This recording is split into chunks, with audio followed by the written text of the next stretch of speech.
죄들을 사랑하시고 사순절 특별 기도의 첫 번째 날로 저희들을 축복하여 주시오니 감사하고, 오늘도 2024년 2월 20일 화요일 저녁 기도회로 모였나이다. 성령 하나님, 오늘도 저희들을 사로잡아 주옵시고 저들의 입술의 고백과 저들의 간구하는 찬양의 입술을 주님께서 받으시고, 오늘도 하늘문 여시고 신령한 복 기름진 복 때를 따라 주시는 은혜의 분복이 임하게 도와주옵소서. 오고는 발걸음들 주님이 제축하시고 중한 시간에 함께 주님 앞에 찬양하고 예배하는 예배자들 되게 하옵시며, 밴드바 유튜브로 함께하고 있는 모든 주의 종들을 주의 성령께서 온전히 사로잡으시고 은혜 충만케 하여 주옵소서. 오늘도 마음껏 찬양하며 주의 음성 듣고 하나님 앞에 영광 돌려주는 귀한 삶으로 살아 아버지 앞에 찬양의 삶, 오늘도 기도하는 삶, 하나님의 말씀대로 살아가는 능력의 성도들이 다 되도록 은혜 베풀어 주시옵소서. 성령 하나님 온전히 사로잡으심을 믿사옵고 예수 그리스도의 이름으로 축복하며 기도하옵나이다. 아멘. 지금은 엘리야의 때처럼 주께 영광을 돌리겠습니다.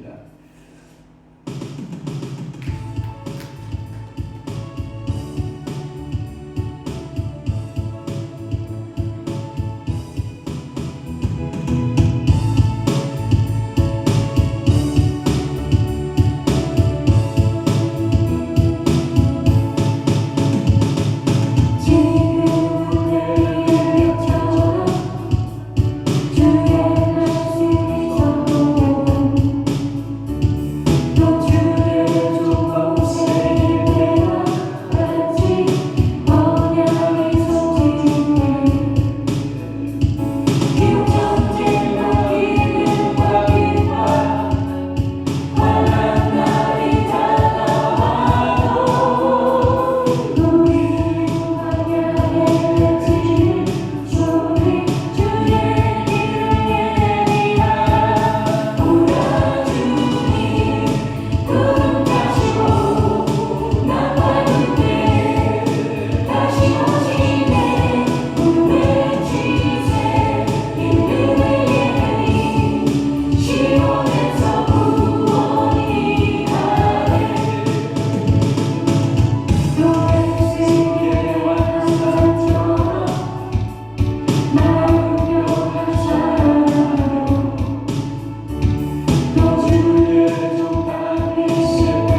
할렐루야. 우리 주님께 영광의 박수. 주님 영광 받으소서. 아멘. 우리 사도신경으로 신앙 고백합니다. 전능하사 천지를 만드신 하나님 아버지를 내가 믿사오며 그 위아래 우리 주 예수 그리스도를 믿사오니 이는 성령으로 잉태하사 동정녀 마리아에게 나시고 본디오 빌라도에게 고난을 받으사 십자가에 못 박혀 죽으시고 장사한 지 사흘 만에 죽은 자 가운데서 다시 살아나시며 하늘에 오르사 전능하신 하나님 우편에 앉아 계시다가 저리로서 산자와 죽은 자를 심판하러 오시리라. 성령을 믿사오며 거룩한 공예와 성도가 교통하는 것과 죄를 사하여 주시는 것과 몸이 다시 사는 것과 영원히 사는 것을 믿사옵나이다. 아멘. 하나님의 말씀 봉독하겠습니다. 요한계시록 1장의 20절 말씀으로 우리 한 목소리로 합독하도록 합니다. 요한계시록 1장 20절 시작. 네가 본 것은 내 오른손에 7별의 비밀과 또 7번 촛대라. 7별은 7교회의 사자요 7촛대는 7교회니라. 아멘. 오늘 요한계시록 1장 20절 말씀을 통해서 사순절 특별기도의 6번째 날 4가지 비밀 2라고 하는 말씀, 4가지 비밀 몇 번째? 2번째의 말씀으로 은혜를 받고자 하는 것입니다. 비밀이라 하는 단어를 여러분들이 불어드렸습니다. 비밀이라는 단어는 사도 바울 서신에 몇 번, 22번 나타났다. 공관복음서에 한 번, 다니엘서에서 5번 나타나 있고, 바울의 교리의 전체를 가리킬 때 비밀이라는 말을 썼다. 부분적으로는 성육신이 비밀이고 십자가가 비밀이고 그리스도의 내재하심이 비밀이고 부분적으로는 그렇게 이방인들의 구원들이 비밀이다. 생각나는 아멘. 하루씩 났는데 이 생각 안 나면 심각한 거예요. 그러니까 여러분 생각나야 됩니다. 또 하나 큰 첫째는 4가지 비밀 가운데 첫째는 촛대 비밀에 대해서 말씀을 드렸습니다. 이 촛대는 참 교회의 비밀, 그래서 교회의 비밀이 촛대 비밀이다라고 하는 말씀드렸고, 두 번째는 별의 비밀, 별의 비밀은 주의 종들의 비밀이라고 하는 말씀으로 2가지로 풀었습니다. 또 하나 오늘은 3번째 말씀으로 풀고자 하는 것은 뭐냐면 음료의 비밀이에요. 음료는 거짓 교리의 비밀이에요. 거짓 교리, 거짓된 교리를 가리키는 거예요. 이것을 음료 이렇게 말씀을 하고 있는 거예요. 이것을 가리켜서 음료의 거주지는 큰 바벨론, 같은 계시록인데 여러분들 17장으로 한번 넘어가 볼래요? 계시록 17장으로 넘어가 보면 5절 말씀에 그렇게 말씀하고 있습니다. 17장 5절 우리 다 함께 봅니다. 시작. 그의 이마에 이름이 기록되었으니 비밀이라. 큰 바벨론이라. 땅의 음료들과 가증한 것들의 어미라 하였더라. 거기에 보면 음료들과 가증한 것들의 어미라 하였더라. 요 음료, 땅의 음료, 가증한 것들의 어미, 다른 말로 하면 큰 바벨론, 이런 말씀을 쓰고 있습니다. 이러한 17장, 계시 10장 5절에 음료의 비밀 이렇게 말씀하고 있고요. 또 하나는 그 앞에 16장에 보면 16장의 19절을 보면 그렇게 말씀하고 있습니다. 다 함께 봅니다. 16장 19절 시작. 큰 성이 세 갈래로 갈라지고 만국의 성들도 무너지니 큰 성 바벨론이 하나님 앞에 기억하신 바 되어 그의 맹렬한 진노의 포도주 잔을 받으매. 그러니까 여기에 보면 큰 바벨론이라고 말씀하고 땅의 음료 가증한 것들의 어미. 여기에 보면 큰 자만 속에 빠져 있는, 그래서 큰 성이라고 하는 큰 성 바벨론이 이런 말씀이고, 그래서 맹렬한 진노의 포도주 잔을 받는다, 심판을 받는다라고 하는 거예요. 사모님 그쪽 뒤에도 좀 해주든지, 한쪽만 보고 저쪽 뒤에도 TV에도 좀 해주시길 바라고. 그래서 큰 자만이 폭로되고, 여기서 땅의 음료라고 말하고 있거든요. 땅의 음료, 땅의 음료라고 하는 표현은 뭐냐면, 우리가 땅의 신앙보다는 어떤 신앙이 필요하냐면 하늘의 신앙이 필요해요. 하늘의 신앙. 그런데 땅의 신앙을 말할 때는 세속적이다라는 표현을 써요. 무슨 표현을 쓴다? 세속적이다라는 표현을 쓰고, 또 하나는 땅이라고 말하면 불신앙의 성격이 있어요. 그러니까 불신앙적 요소, 이런 표현을 가리킬 때 이 큰 자만에 빠져 있는 세속적이고 불신앙적인 땅의 음료, 이렇게 말씀하고 있습니다. 그러니까 여러분들이 이렇게 보면 되는 거예요. 우리가 마지막 때에 우리 영혼들이 어디로 올라가냐면 하늘로 올라가지. 우리 영혼은 하늘로 올라가고, 그 짐승들의 혼은 어디로 가죠?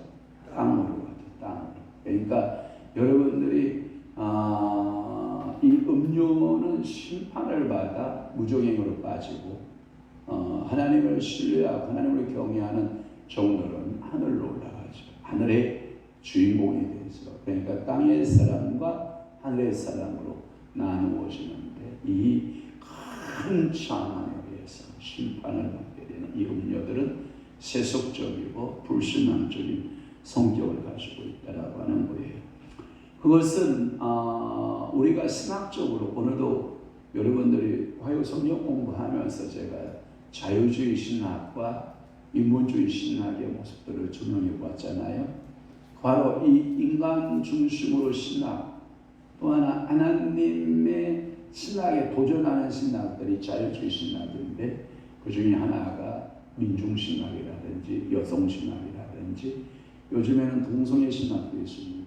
그래서 젠더 신학이라고 일명 그러는데, 젠더들의 신학, 요즘에 계속해서 유행하고 있는 이 세상적 세속적인 신앙의 모습들이 이렇게 우죽순 자라게 되죠.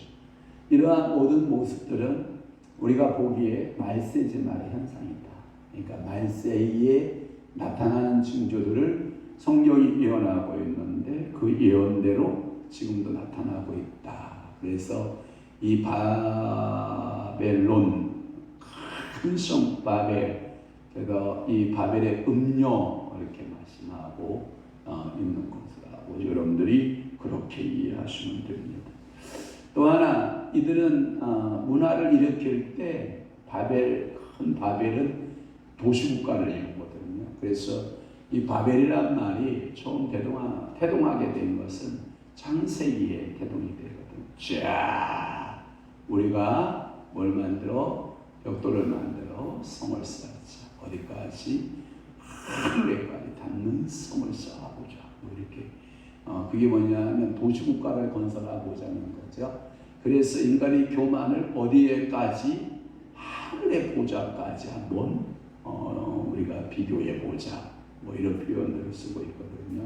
그러니까 하늘의 보좌에까지 이르는 도전적인 문화, 이 인간의 문화, 이 바벨의 문화라고 생각을 하시면 돼요.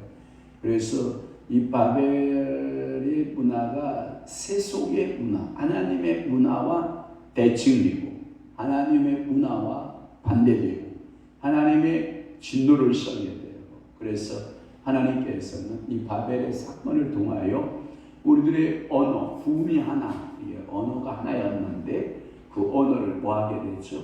하나님이 혼잡케 해서 쌓는 바벨을 스스로 무너뜨리는 결과를 가져오게 되는 거죠. 이와 같이 우리는 세속적인 문화, 세속의 도시의 문화, 거기에 자연되는 또 바벨하면 생각나는 게 뭐냐면 우상 숭배입니다. 아주 가증한 우상들이 다 존재하죠. 바벨에는 누부라고 하는 여러분 느부갓네살, 느부샤라단 이런 이야기들이 많이 바벨에 나오잖아요. 우리가 이사야서의 말씀을 풀어가면서도 우리가 바벨에 대해서 배웠고, 에레미야서를 풀면서 바벨에 대해서 배웠고, 에스겔을 통해서 또 바벨의 문화를 배우게 되고, 또 멸망에 대해서 생성되는 그 나라의 과정과 성장하는 나라의 과정과 패망하는 결론적인 나라의 모든 형태들을 우리가 다 보았거든요. 그러니까 이 바벨은 심판을 받을 수밖에 없는 거죠. 그러니까 이 우상 숭배는 영적 죄라고 하면 또 거기에 부도덕이 나오잖아요. 이 부도덕이라고 하는 인간의 윤리도덕을 말해요. 그러니까 인간의 윤리도덕이 다 깨지는 거예요. 그게 뭐냐면 특히 남녀의 윤리도덕이 있어요. 그게 뭐냐면 성이라고 하는 윤리도덕이 있는데 이 성도덕이 다 깨져나가는 거예요. 우상 숭배하는 자와 영적인 죄라고 하면 윤리도덕적 죄는 사람 관계 속에서 짓는 죄, 부도덕의 죄, 이게 마지막 때에 나타나는 증세들. 그러니까 우리나라가 이 성적 부도덕의 죄에 빠지는데 어떤 통계에 의하면 1년에 우리나라 대한민국 군인의 수만큼 타락한다는 거예요. 그러니까 1년이 아니라 하루에 우리나라의 군인이 60만 명 정도 되잖아요. 그런데 전국적으로 불륜 커플들이 모텔에 들어가는 건수가 60만 건이 넘는다. 여러분 상상을 초월하는 이 시대인 거예요. 이 시대의 마지막 때에 우리가 믿음을 지키고 신앙을 지킨다. 이건 여러분 대단한 겁니다. 사순절을 이해한다. 그 동방송에서 아침 제가 그 방송을 들으면 사순절을 굉장히 많이 강조를 해요. 사순절. 우리 신앙의 기도하는 교회가 지금은 기도 중입니다 라는 표현은 사순절 기간에 우리 주님께서 십자가의 사역을 앞에 놓고 온 교회가 함께 기도하는 기간이 사순절 기간이거든요. 어떤 학자들은 이 사순절의 전통은 로마 가톨릭 교회에서 온 것이다. 그래서 개혁주의 교회에서는 이 사순절을 지키면 안 된다. 이따위 이 해석하는 학자들도 있고, 그래서 한국에서 사순절을 지키는 것은 마치 천주교의 잔상이다. 이렇게 해석하는 것이 있긴 하지만 저는 여러분들에게 분명히 말씀드립니다. 우리는 사순절이 캐톨릭을 닮아가는 캐톨릭의 어떠한 전승에 의한 종교적 행위를 답습하는 것 절대 아닙니다. 우리는 이 사순절 기간에 뭐 하기로 결정한 거예요? 기도하기로 결정한 거예요. 그리고 우리 주님의 십자가 지시는 사건, 그 구속의 그 사건을 우리는 가슴에 새기고 우리 주님의 우리를 위해서 구원하신 그 은혜에 보답하는 마음으로 주님께서 당하셨던 고난 주간을 지키고 그리고 부활절을 지키기 위해서 우리는 기도하는 교회의 모습으로, 기도하는 성도의 경건한 성도의 모습으로 가고자 하는 사순절 운동이지 결코 로마 캐톨릭의 어떠한 잔상, 잔해를 닮아가기 위한 사순절은 아니다. 제가 교회를 개척하고 온 30여 년 동안 아마 사모님 우리가 거의 사순절 다 지킨 것 같죠? 사순절 특별기도회, 그 다음에 가을에 있는 다니엘 특별기도회.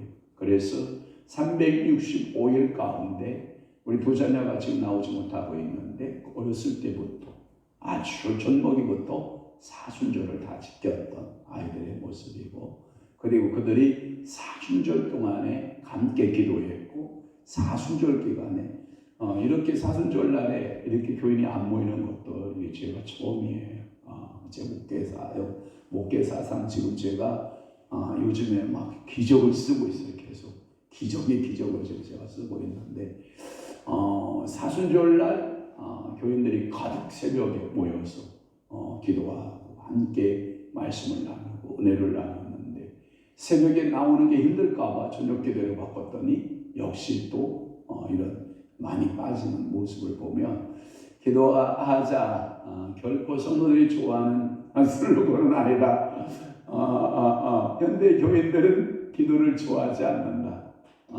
그렇다고 해서 목사가 그들을 향해서 우리 기도가 좋아하지 않으니까 사순절을 줄여서 40일을 대폭 줄여서 일주일 고난주간만 우리 특별 기도하자.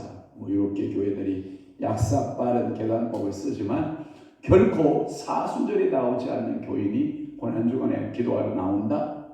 거의 불가능하다.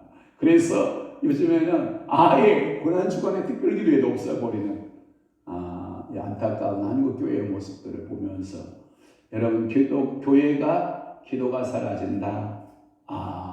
가슴 아픈 일이에요.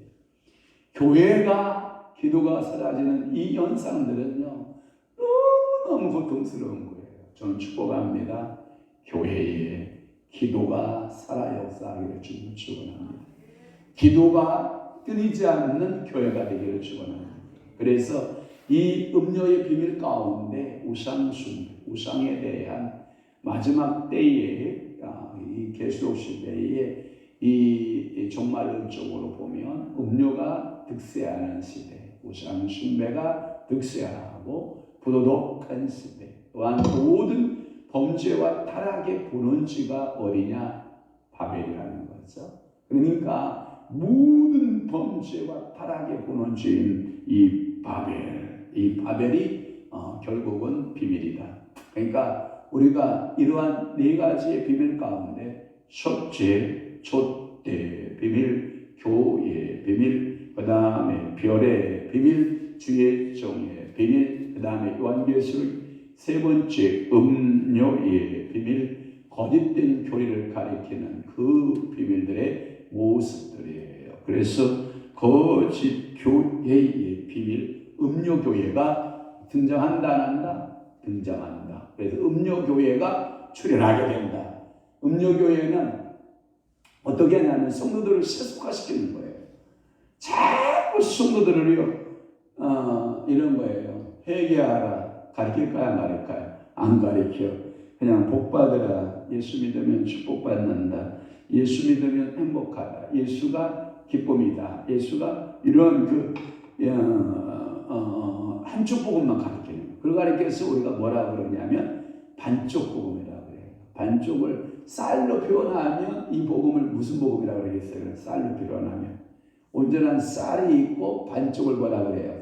쌀애기 복음 뭐 이렇게 말하기도 하는데 이 음료의 복음을 우리는 전하면 된다, 안 된다? 안 된다. 그런데 이제 교회들이 세속화되면서 음료의 교회의 모습으로 자꾸 성도들을 이끌어가고자 하는, 그래서 우리가 이런 말을 쓰기도 해요. 꽁을 잡는 게 매다, 이런 표현 써요. 아니에요. 어떤 교회의 형태를 가지든 사람만 모이게 하면 된다. 아니에요. 바른 교회, 바른 교리를 가지고 바르게 성도들을 모아야 되는 거지, 꽁 잡는 게 매식으로 아무런 방법과 수단을 다 써더라도 성도들만 모으면 된다? 절대 있을 수가 없어요. 우리는 바른 교리를 가지고 있어야 음료의 교회가 되지 아니하고 주님 앞에 정말로 신부다운 신부교회, 신부단장하는 교회, 이런 교회의 모습으로 서기를 주님을 축원합니다. 네 번째 비밀이 뭐냐면 적그리스도의 비밀이에요. 이게 뭐냐면 짐승이에요. 짐승. 적그리스도는 짐승으로 표현돼요. 지금 짐승의 비밀이 나오는데 17장 7절에 여러분들이 한번 보실 수 있기를 바랍니다. 천사가 이르되 왜 놀랍게 여기느냐? 내가 여자와 그가 단 7 머리와 10뿔 가진 짐승의 비밀을 네게 이르리라. 거기에 보면 짐승의 비밀 나와야 안 나와요? 짐승의 비밀에 대한 이야기를 제가 네 번째 네 가지 요한계시록에는 네 가지 비밀이 있는데 그래서 두 개의 비밀은 주의 종들 교회에 대한 참 교회에 대한 비밀이고 두 가지는 그 바벨론적 교회 세속화된 교회를 말하고 짐승의 비밀은 적그리스도를 말해요. 그래서 적그리스도 거짓 선지자의 비밀이라는 건데 그래서 여러분들이 마지막 때에 제가 늘 여러분들이 강조한 것 중에 하나가 뭐냐? 은사를 구하라. 그런데 후히 주시고 넉넉히 주실 그 하나님께 은사를 구하라. 그런데 어떤 은사를 구하냐? 영들 분별함의 은사를 구하라. 그러니까 영들 분별함의 은사가 마지막 때에 꼭 필요하다. 그러니까 이 영들 분별의 은사가 없으면 여러분들이 거짓 선지자의 말을 들을까요? 안 들을까요? 그러면 말세 때가 되면 거짓 선지자가 적게 일어날까요? 많이 일어날까요? 많이 일어나요. 여기 뿔도요. 한번 잘 봐요. 17절 말씀, 17장 7절 말씀을 봐요. 내가 여자와 그가 탄 7 머리와 10뿔 가진 짐승의 비밀을 네게 이르리라. 자, 머리가 몇 개예요? 머리가 7, 뿔이 몇 개? 10뿔. 자, 다음 게 봐요. 7 머리, 그 다음에 10뿔 가진 짐승. 그러니까 여러분 이상하잖아요. 이 머리가 7이면 머리가 7개면 하나씩만 나면 7개 뿔이어야 되고 맞죠? 2개씩 우리가 보면 소나 양이나 여기서도 이렇게 보면 뿔이 보통 한 머리에 몇 개씩 나요? 2개씩 나요. 그러면 7 머리면 뿔은 몇 개가 있어야 되나요? 12개가 있어야 되는데 왜 10뿔 가진 짐승으로 표현하고 있는지 이걸 보고 뭐라고 그러냐면 신학자들이 기괴하다. 이게 뭐냐면 아주 이상 야릇하다. 이게 뭐냐면 거짓 선지자의 예언은 기괴하다. 도저히 인간의 머리로 이해할 수 없는 예언들을 하고 있는 거예요. 그런데 거기에 그 적그리스도 거짓 선지자의 미혹된다 안 된다? 된다. 그러니까 오늘 여러분 잘 기억하셔야 돼요. 머리가 7이요 뿔이 10개인 거짓 선지자를 뭐하라? 주의하라. 조심하라. 그래서 여러분들이 영적으로 영을 다 믿으면 돼요? 안 돼요? 안 돼요. 7머리가 가졌는가? 뿔이 10개를 가졌는가? 우리는 항상 영 분별을 해봐야 되는 거예요. 그러니까 아까도 우리가 성경 공부하면서 이런 얘기를 했는데 정말 신학이 없는 주의 종들 신학이 없으니까 자기 수견대로 행하는 거예요. 자기 마음대로 행하는 거예요. 자기 뜻대로 자기 생각나는 대로 떠들고 자기 생각나는 대로 요청하고 아니에요. 여러분 감정 중요해요. 감정 중요해요. 지정의의 인격이 중요해요. 그렇다고 해서 여러분들의 느낌대로 다 하면 된다 안 된다? 안 된다. 여러분 은사가 중요한 건 맞아요. 그렇다고 해서 말씀에 빗나가는 은사를 행할 수 있다 없다? 없다. 그래서 말씀이 뭐 같다? 철로라 그러면 그 은사는 뭐 같다? 그 기차와 같다. 그래서 말씀이 놓여있는 데까지 기차는 뭐 할 수 있다? 달릴 수 있다. 그러나 기차에 그 레일이 깔리지 않는 곳은 열차가 갈 수 있다 없다? 없다. 은사가 아무리 중요해도 말씀이 기초가 되지 않는 곳에 우리가 그 길을 따라갈 수 있다 없다? 없다. 이런 믿음을 여러분들이 가질 수 있기를 바랍니다.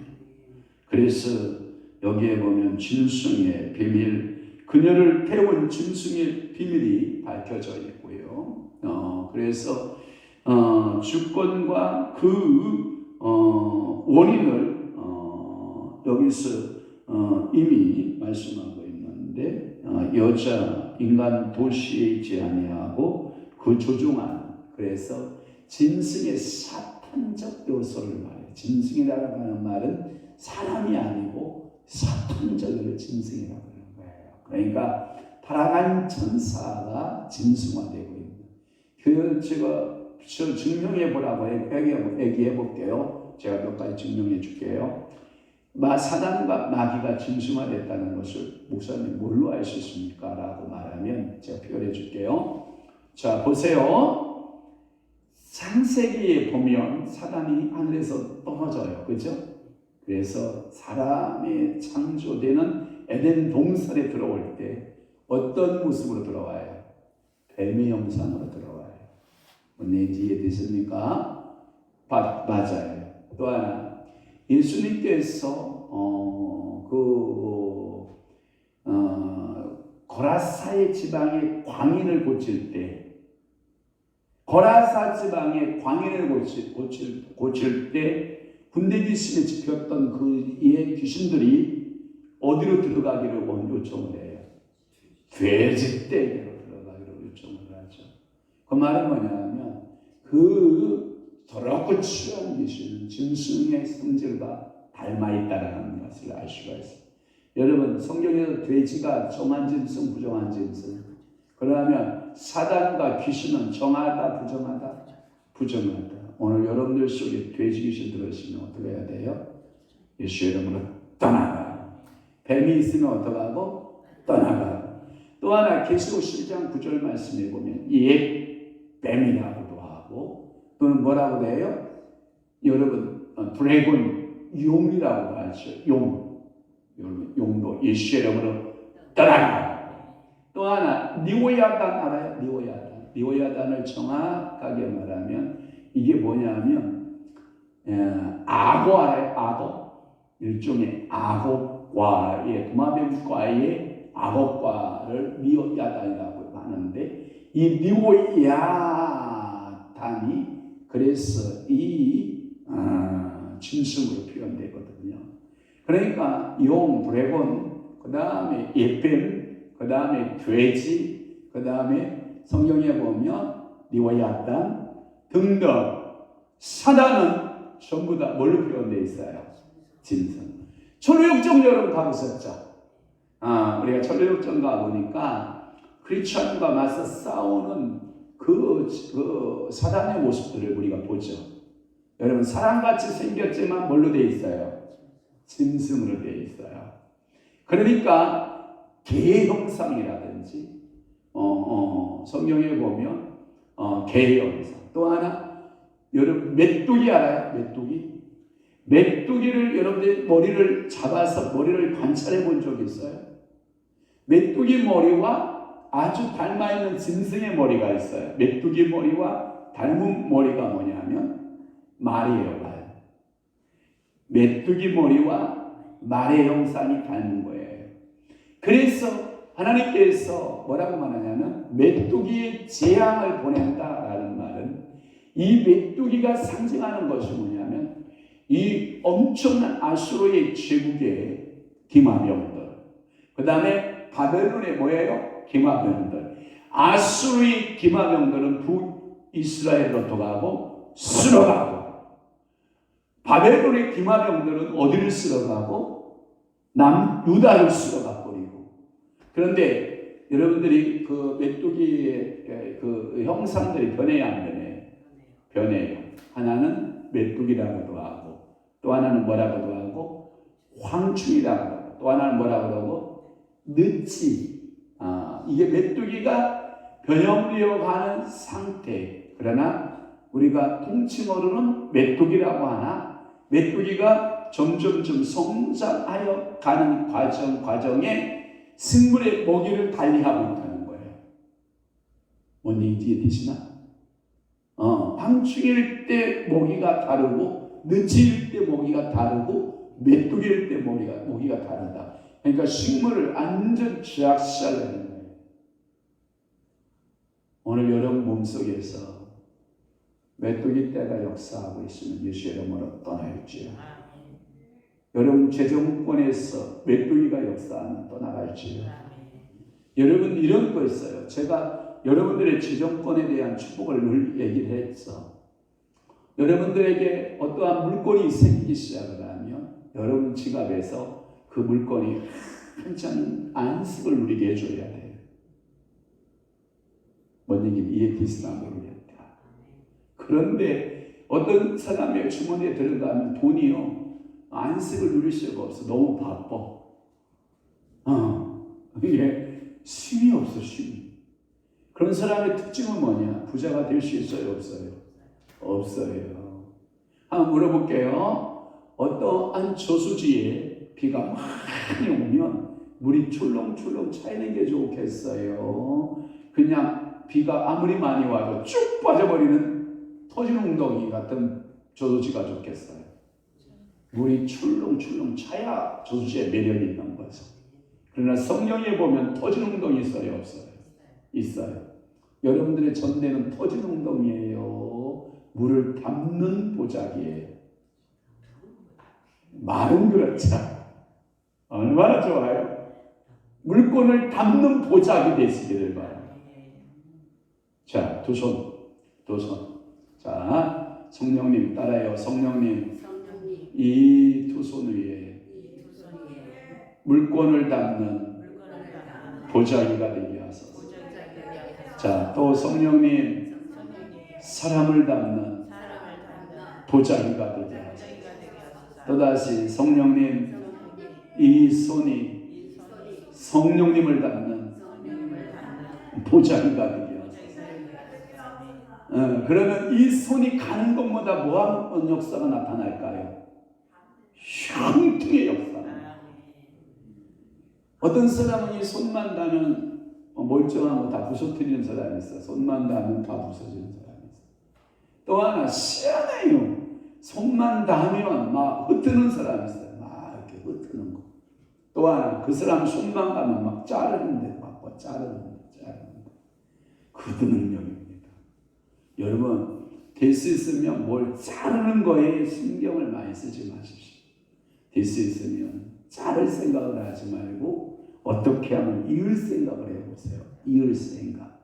하나님과 관계성도 자르면 안 돼요. 이어야 돼요. 사람과의 관계성도 자르면 안 돼요. 이어야 돼요.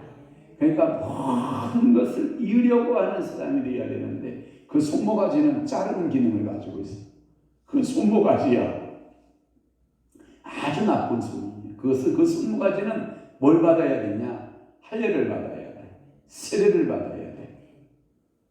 그러면 그 손모가지로 미안합니다. 그 손모가지는요 자르고 안 되는 손모가지는 뭐냐면 짐승을 키우면 짐승이 빼짝 말라. 네? 그런데 여기에 은혜를 담고 사랑을 담고 믿음을 담고 축복을 담고 하나님의 역사의 손에 물을 담게 되면 은혜를 담게 되면 축복을 담게 되면 짐승을 키우면 짐승이 잘 돼요. 살이 수수수 병도 안 걸고.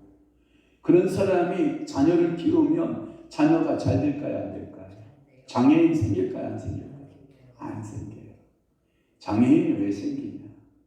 여러분 기도 많이 해야 돼요.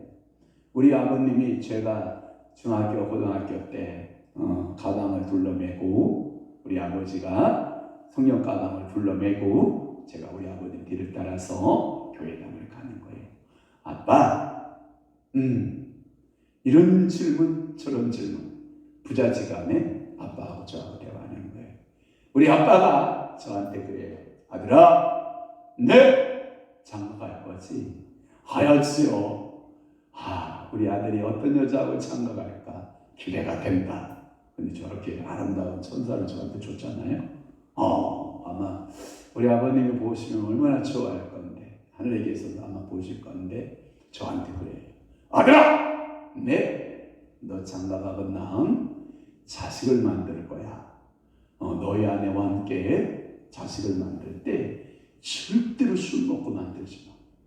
왜냐하면 술 먹고 정신 해롱하고 자식 만들면 해롱해롱하는 자식 나온다.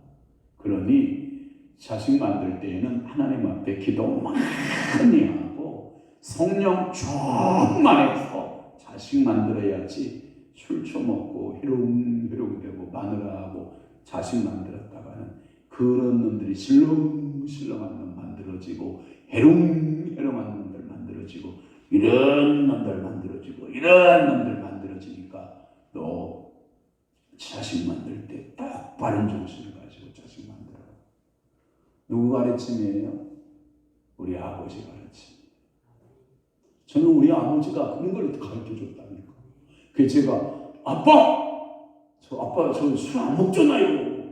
그래요. 근데 네가 장가 갈 때에는 네가 믿음이 떨어져서 술을 먹을 줄 모르니까 아빠가 미리 얘기해 주는 거다. 그러니 너는 자녀를 만들 때 똑바른 정신을 가지고 자녀를 만들어라. 하하하. 좋은 아빠예요, 나쁜 아빠예요? 땡큐 아빠. 할렐루야. 그러니까 감사하단 말이에요. 그러니까 우리가 목회를 해도 목회를 해도 세상의 술에 취해서 목회해야 돼요. 정신 바짝 차리고 성령 충만하여 목회해야 돼요.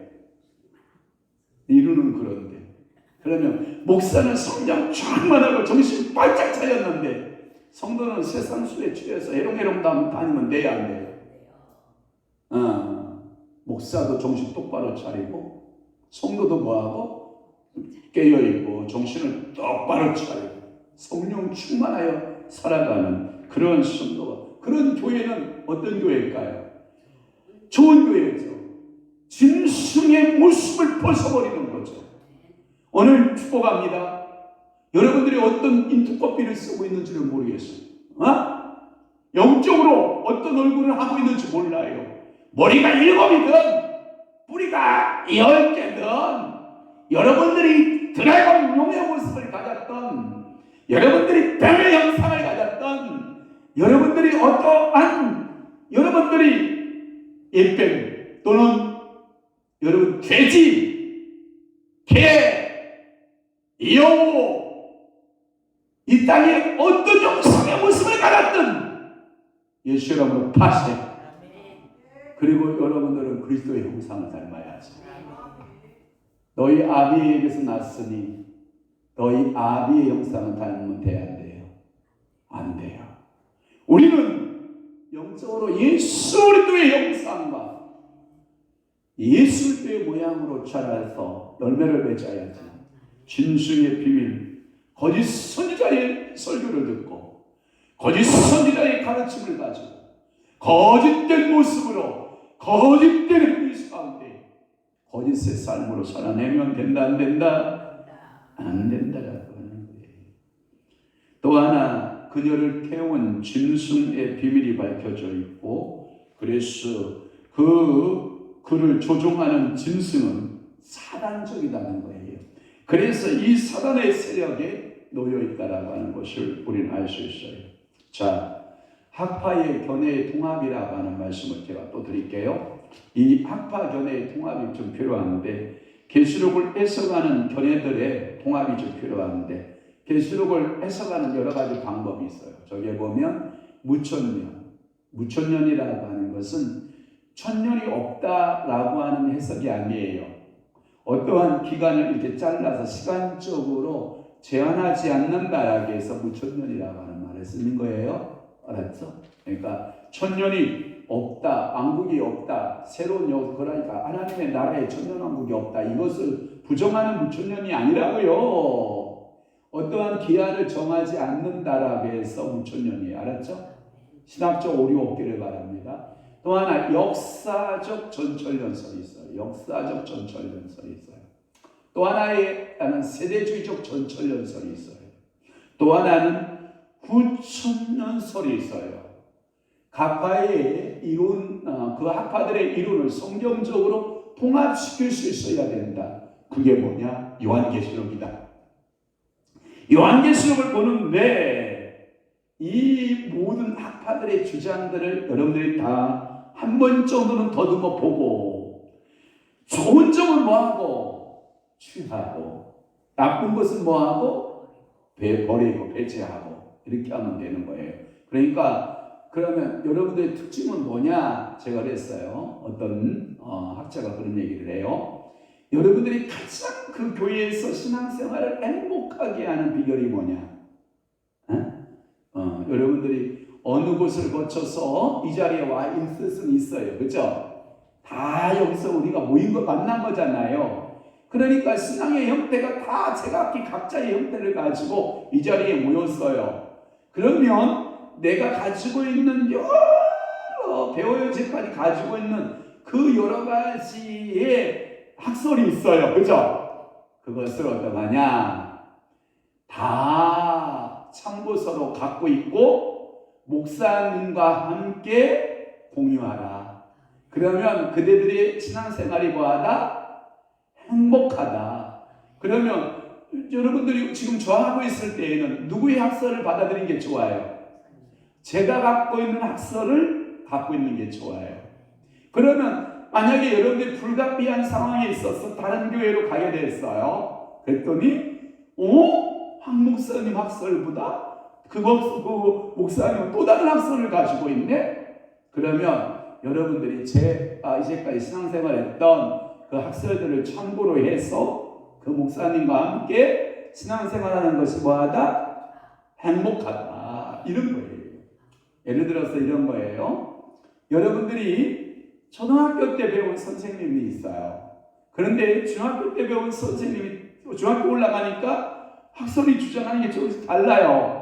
대칭이 돼요, 안 돼요? 돼요. 그러면 초등학교 때는 그 선생님을 통해서 그런 학설을 배웠구나. 중학교 때는 그 선생님을 통해서 이런 학설도 있구나. 그러면 고등학교 가니까 또 다른 학설을 가르치네. 대학을 갔더니 또 다르네. 그럴 때 초등학교, 중학교, 고등학교, 대학을 행복하게 지내는 비결은 초등학교 때는 그 선생님과 함께하고, 중학교 때는 중학교 선생님과 함께하고, 고등학교 때는 고등학교 선생님과 함께하고, 대학교 때는 교수님과 함께하는 것이 좋다. 그러면 여러분들이 저한테 물어봐야죠. 저 여러 가지 계시록 해석을 한 여러 견해 가운데 제가 가지고 있는 학설은 무천연설이에요. 그러니까 저는 여러분들에게 강조하고 싶진 않아요. 그러나 여러분들이 우리 목사님은 무천연설 학자이시구나, 무천연설을 믿는 목사님이시구나, 이렇게 여러분들이 가지면 좋아요. 한국의 대부분의 교회들은 어떤 썰을 믿고 있느냐? 두 가지 중에 한 가지예요. 역사적 전철연설 아니면 세대주의적 전철연설이에요. 그런데 한국 교회에 보편적으로 많은 목사님들이 추종하고 있는 것 중에 하나가 뭐냐? 세대주의적 전철연설을 믿어요. 이해되셨어요?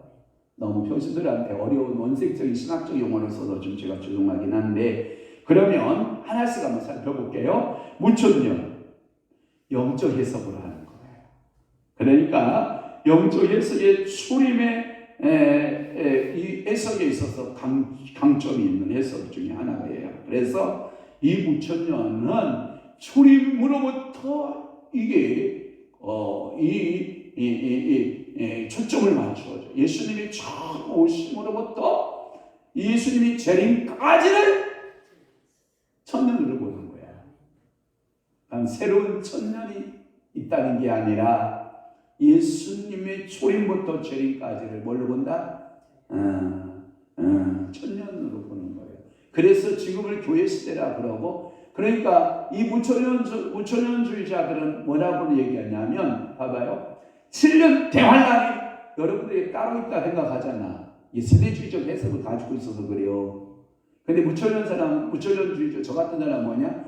당신의 인생의 고해가 시작되잖아. 고해. 고통이 시작되는 해가, 고통이, 신앙생활하면 고통의 때가 오잖아.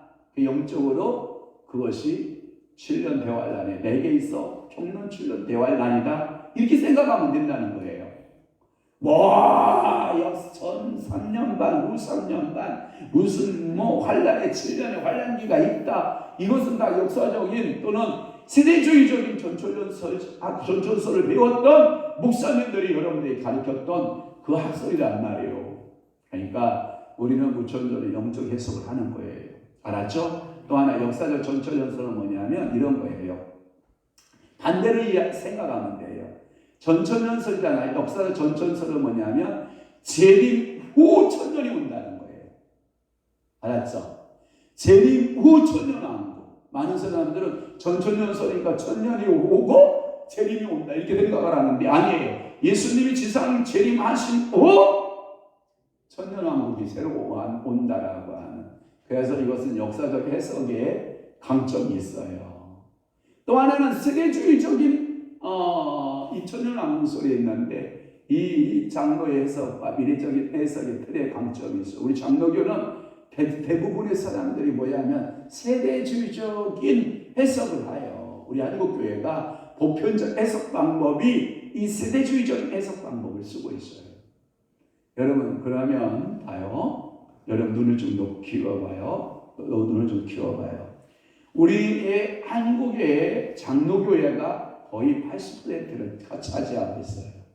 그러나 전 세계적으로 장로교회는 미안합니다만은 순복음 교회보다도 오순절 교회보다도 장로교회가 더 작아요. 세계적 추세로 따지면 장로교회는 아주 작은 교단에 불과해요. 그러면 세계적으로 가장 큰 교단은 뭐냐? 침례교거든요. 베프티스트라고 하는 이 침례교도인데 이 침례교도는 전부 무천년설이잖아요. 그렇다고 하면 저는 한국적인 장로교적인 좁은 단위에서 세대주의적인 장로교적 해석을 저는 따라가고 싶지 않다. 내가 비록 장로교 목사이지만 무천년주의를 저는 따라가는 거예요. 예, 저는 무천년주의자예요. 저를 가르쳤던 우리 은사가 계세요. 최순직 박사가 무천년주의자예요. 또 김준삼 박사가 있었어요. 그분도 무천년주의자였어요. 그래서 저는 우리 신학에 우리 은사들이 저희들을 가르쳤던 은사들이 무천년주의자였어요. 그러니까 이쪽에 총신대 쪽에 이런 목사님들을 통해서 은총을 좀 많이 먹죠. 왜? 그들은 세대주의적 전천연설을 가지고 있는데 우리 교단과 우리 학교는 무천연설을 말하고 있었거든요. 그러니까 신학적인 주장이 조금 다를 수는 있었던 거죠. 그러면 성경만이 우리는 유일한 기준이라고 하는 것을 우리는 마음에 새겨둬야 돼요. 학자들에 의해서 너는 무천년, 너는 역사적 전천년, 너는 세대주의적인 전천년, 또는 후천년, 아예 후천년 쓰지도 않았어. 왜? 제로날 가치가 없다. 제로날 가치가 없다 해서 제가 아예 무시해버렸는데 이 사실들에 대해서 여러분들이 그래서 성경적인 틀과 기준을 토대로 해서 장점이 있고 단점이 있는데 그것을 정리하고 그 모든 것을 통합하는 운동이 필요하다. 여러분 특별히 우리 한국교회가 세대주의 천년론을 우리가 전전연설을 우리가 믿기 때문에 한번 이 세대주의적인 단점에 대해서 제가 여러분에게 설명을 몇 가지 해볼게요. 한 6가지 정도로 제가 정리했는데 첫째, 너무나도 지나치게 문자주의다. 문자주의를 믿고 있다. 그러니까 우리는 성경을 그러니까 여러분 구약 성경은 문자주의로 해석하면 더 정확히 맞아요. 그런데 요한계시록은 문자주의적보다는 상징주의가 더 많아요. 상징적 요소가 더 많아요. 그런데 이들은 지나친 문자주의를 가지고 있다. 두 번째, 성경을 7시대로 나누고 구원을 설명한다. 그래서 7개 나누는 사역들. 물론 제가 이제 그 세대주의 전천년적인 모습에서 계시록을 세대를 나눌 수 있어요. 6개를 제가 나눠 드릴 거예요. 그러면 목사님 세대주의적인 전천년 아니에요. 저는 무천년이라고 얘기했잖아요. 그러나 왜 그러냐? 성도들이 알아듣기 쉽게 이해하기 위해서 나누는 거예요. 자, 이런 게 있잖아요. 의사가 수술을 할 때 모든 여건과 사건을 다 앞뒤 전후로 해서 수술하는 경우가 있고요. 무작정 수술하고 모자라는 의사가 있잖아요. 어느 의사한테 여러분 받아보고 싶어요? 무작정 그냥 수순한 의사가 아무나 병 고치면 된다 하고 칼 드는 의사 난 못 믿겠어요. 불안해요. 그러니까 여러분들이 그와 같이 성경을 읽읍시대로 제가 나누어 설명하는 것은 내가 세대주의적인 전천연설을 믿기 때문에 7개로 나눈 게 아니라 성도들의 뭘 돕기 위해서? 이해를 돕기 위해서 가끔은 나도 그렇게 나누는 방식을 취할 수도 있다. 왜냐? 그게 설명이 쉬우니까. 제가 아까도 아침에도 그런 얘기를 했잖아요. 코끼리를 냉장고에 넣을 수 있냐? 없다가 답이잖아요. 그런데 한 번만 머리만 돌리면 코끼리를 냉장고에 넣을 수 있다가 답이야. 뭐 하면 돼요? 죽여서 분해시키면 되죠. 그러면 들어가는 거죠. 코끼리도. 결국은 들어가는 거예요. 그리고 또 하나는 세 번째는 뭐냐면 유대인 교회와 이방인 교회로 나누어요. 이게 굉장히 마음의 아픔을 하나예요. 그래서 어떤 학자들이 그렇게 이야기하는 거예요. 계시록 1장에서부터 6장까지는 유대인 교회다 이렇게 말하는 사람들이 있고요. 그리고 7장 이후부터는 이방인 교회다 이렇게 나누는 학자들이 있긴 해요. 그런데 아니에요. 유대인과 이방인이 함께 가는 거예요. 알았죠? 또 하나 네 번째 해석이 뭐냐면 계시록 4장 이하를 유대인으로 해석하는 아까도 얘기했던 또 하나 다섯 번째가 뭐냐? 7년 전 휴거 주장 아니에요. 저는 7년 관락 후 휴거 주장이에요. 왜 그러냐면 우리 인생에 영적으로 해석하니까 특별히 7년이 있다 없다? 없다. 7년이 특별히 있는 게 아니다. 여러분들의 삶의 환란기가 다 있다. 그 다음에 여섯 번째가 뭐냐면 공중의 재림과 지상 재림으로 그 중에 그 재림을 주장을 하는 거예요. 이중 재림론을 얘기하는 거예요. 공중 재림, 지상 재림의 이중 재림론 아니에요. 한 번 재림이에요. 이게 누가 공중 재림과 지상 재림 이단들이 다 그렇게 주장했어요. 한 예를 들어서 안식교들이 여호와 증인들 안식교 이런 사람들이 주님의 재림이 며칠 왔다 이렇게 말하는 거예요. 그런데 지상에 재림이 안 온 거예요. 그랬더니 뭐라 하는지 알아요? 말을 싹 바꾸고 공중 재림은 했다 이렇게 보는 거예요. 아니에요. 또 하나 일곱 번째가 뭐냐? 천년 왕국에서 유대인의 왕권, 이방인의 백성이 유대인이 왕권 그리고 이방인의 백성이라 주장한다. 이건 뭐냐면 천년 왕국에서 유대인들이 왕권을 가지고 이방인들은 그 왕권 아래 백성이다 이렇게 생각을 하는 거. 그러니까 이 유대 유월주의지에 빠지게 되는 거죠. 그렇지 않다. 누구든지 예수 그리스도를 시인하는 자가 왕 같은 제사장인 거예요. 그러나 유대인의 사도 바울이 말한 것은 이런 거 있어요. 유대인들이 원뿌리가 되고 그 원뿌리에 배임을 당해서 우리에게 적불침을 우리가 받은 거잖아요. 그래서 우리가 유대인들 앞에 자랑하지 못하는 일들이 있긴 해요. 그렇다고 해서 천년왕국에 완전히 그 왕국에 있어 천년왕국에 들어가서까지도 유대인, 이방인 분별이 있다 없다? 없다. 우리가 그래서 이면적 아브라함의 자손이잖아요. 걔네들은 육신적, 할례적으로 아브라함 자손이고요. 우리는 이면적 믿음으로 아브라함의 자손이 된 거잖아요. 하여튼 여러 가지 군제적인 논제들이 있긴 합니다만은 이런 것들을 여러분들이 가슴에 두고 요한계시록을 하나씩 풀어갈 때에 여러분들의 큰 힘이 되고 능력이 되고 삶의 활력이 되고 권세가 되기를 주님으로 축원합니다. 자, 헌금 주시고 우리 기도하고 9시까지 여러분 기도하다가 대구를 돌아갈 수 있도록 여러분 그렇게 이해해 주시기를 바랍니다. 고맙습니다. 기도하겠습니다. 좋으신 아버지 하나님 감사와 영광과 존귀와 찬양을 주 앞에 올립니다. 저와 우리 사모 성령의 성리가 사순절 6번째 요한계시록을 통해 종말을 준비하게 하소서. 우리 성도들이 종말의 신앙, 내 개인적 종말과 우주적 종말을 준비하는 아름다운 신앙의 모습을 갖게 하여 주옵소서. 주님 뜻대로 모든 것을 행하게 하옵소서. 내 영의 소원 이루어 주시고 주님의 뜻 이루어지게 하옵소서 하고 주님 앞에 예물 드려 기도하오니 교회에서 목사님 받으시고 하나님은 여시고 신령하 기름진 복으로 주께서 복 내려 주옵소서. 주님 사순절 예배를 통해 변화되는 삶으로 은혜 충만케 도와주소서. 성령님 인도를 받게 하소서. 주 성령보다 앞서지 않게 도우시길 기도합니다. 아멘. 그렇습니다. 사순절 기간 동안 변화되고 성령보다 앞서 행하지 않고 믿음으로 행함의 축복의 역사가 임하게 도와주옵소서. 박경임 집사님 주님 앞에 말씀 충만하고 주님 앞에 예물드려 기도하오니 우리 집사님에게도 말씀의 창세기에서부터 계시록까지 말씀이 깨달아지고 알아지는 놀라운 은혜가 임하게 도와주옵소서.